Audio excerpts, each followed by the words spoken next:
Hi, this is Art, short for Artemy, and you can find me at CUArtist pretty much everywhere.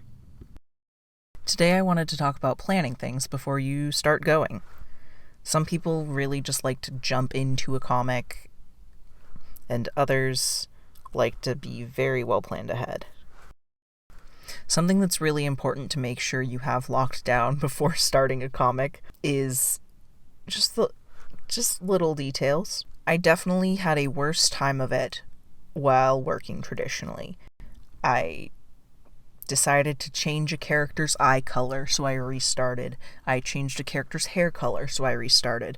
And I definitely have much more solid character designs at this point. So that's not so much the issue. However, even to this day, I still have not calculated out little tiny details of everything before starting. Very recently, I finished the first 3 chapters while creating a buffer. If you don't know what a buffer is, it's just having episodes created before you start posting so that you have some backlog. So you have some wiggle room in case, as it always does, life happens.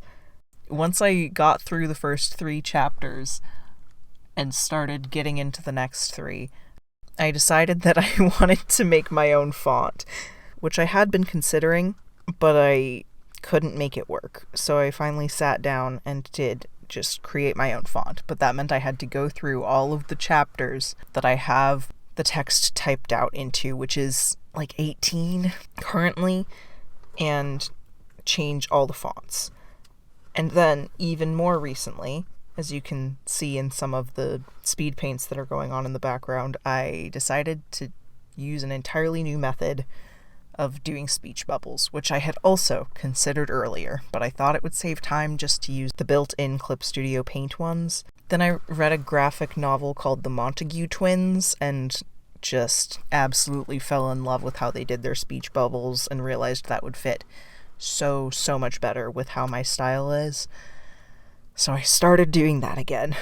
Mind you, these are much smaller things, and also I'm working digitally now, so it is a lot easier to change them.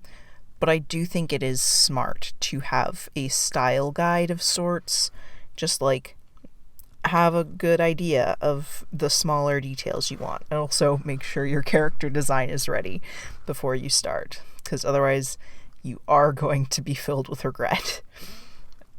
I don't regret making the changes that I'm making, because I do really like how it looks. But just a hot tip. Keep that in mind. That's all I really have to say today, so I hope to see you tomorrow. Thanks for listening.